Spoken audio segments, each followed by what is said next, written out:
दोस्तों, अगर आप वीडियो को अच्छी तरीके से देखना चाहते हैं तो मोबाइल को हॉरिजॉन्टल मोड पर रखकर देखिएगा। તો મિત્રો લાસ્ટ ટાઈમ આપણે સિમ્પલ પ્રેઝન્ટ ટેન્સ વિશે વાત કરી હતી. હવે આજે આપણે સિમ્પલ પાસ્ટ ટેન્સ વિશે જોઈશું. તો સિમ્પલ પાસ્ટ ટેન્સ જેને સાદો ભૂતકાળ તરીકે ઓળખવામાં આવે છે, એની અંદર કેવી રીતે ફોર્મ્યુલાનો યુઝ થાય છે તે પણ જોઈશું. સિમ્પલ પાસ્ટ ટેન્સ ની અંદર ફોર્મ્યુલા આવે છે subject plus V2 plus object.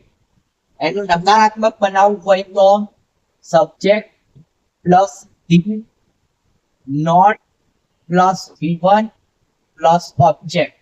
જેવી રીતે આપણે સિમ્પલ પ્રેઝન્ટ ટેન્સ ની અંદર કરતા હતા કે સિમ્પલ પ્રેઝન્ટ ટેન્સ ની અંદર આપણે શું કરતા હતા, યુ કે ડસ ટુ બી નું ફોર્મ લગાવતા હતા. અહીંયા ટુ બી નો ફોર્મ તરીકે આપણે ડીડ નો ઉપયોગ કરવાનો છે. તો subject plus did not plus V1 એટલે ડીડ પછી શું આવે છે, જ્યારે ડીડ નોટ અથવા ડીડ હોય તો ડીડ પછી હંમેશા V1 એટલે કે વર્બનું મૂળ સ્વરૂપ આવતું હોય છે. એટલે not plus V1 plus object કરીશું. હવે એનું ક્વેશ્ચન માર્ક બનાવવું હોય તો did plus subject plus V1 plus object plus question mark. હવે question with negative બનાવવું હોય તો didn't plus subject plus V1 plus object plus question mark. તો આ જે ચાર ફોર્મ્યુલા છે, એ ચારે ચાર ફોર્મ્યુલા અગત્યના છે. એના ઉપરથી આપણે સાદા ભૂતકાળનું વાક્ય શોધી શકીએ છીએ.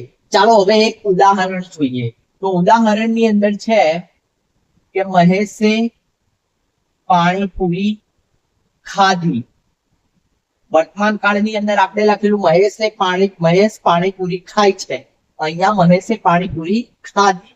ક્રિયા કઈ થાય છે? ખાવાની. કોણ ખાય છે? મહેશ. શું ખાય છે? પાણીપુરી. હવે સબ્જેક્ટ ફોર્મ્યુલાની અંદર જોઈએ તો સૌથી પહેલા સબ્જેક્ટ એટલે મહેશ. આપણે કાલે ડિસ્કસ કર્યું હતું કે V1 V2 અને V3 એ જોવાનું છે. તો V1 V2 અને V3 અને ખાવાનું V1 V2 અને V3 શું થશે એ જોઈએ. તો ખાવા માટે આવે eat, at, eaten. એટલે આ એનું V1 છે, આ V2 છે અને આ V3 છે.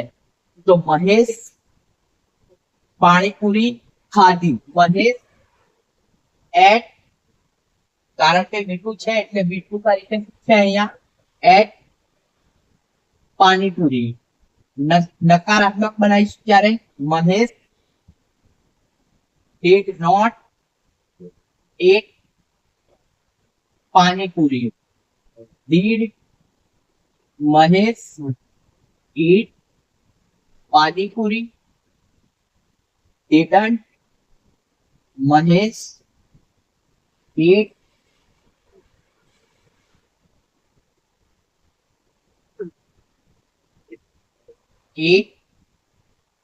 પાણીપુરી. મહેશે પાણીપુરી ખાધી. મહેશે પાણીપુરી ખાધી. મહેશ એટ પાણીપુરી.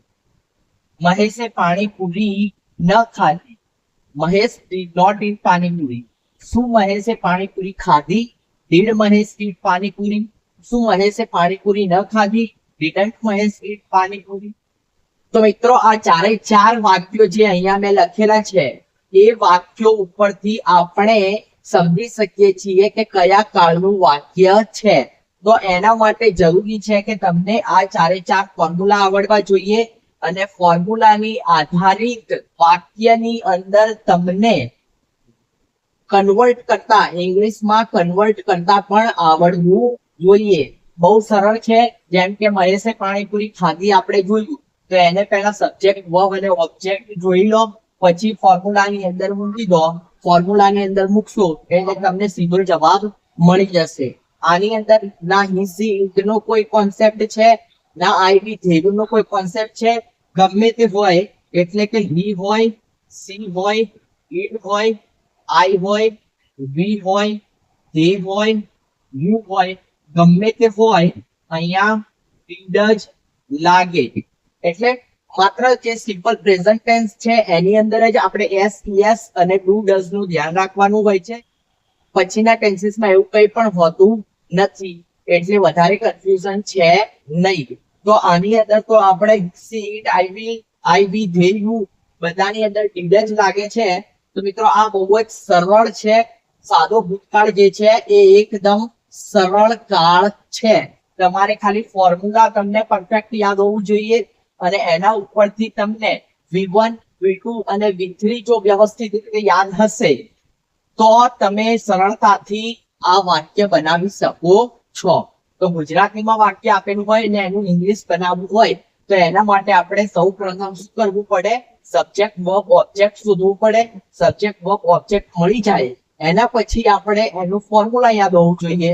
તો આ રીતે આપણે ગુજરાતીથી ઇંગ્લિશ ભાષા તરફ એટલે ગુજરાતી વાક્યને ઇંગ્લિશ વાક્યમાં રૂપાંતર કરી શકીએ છીએ.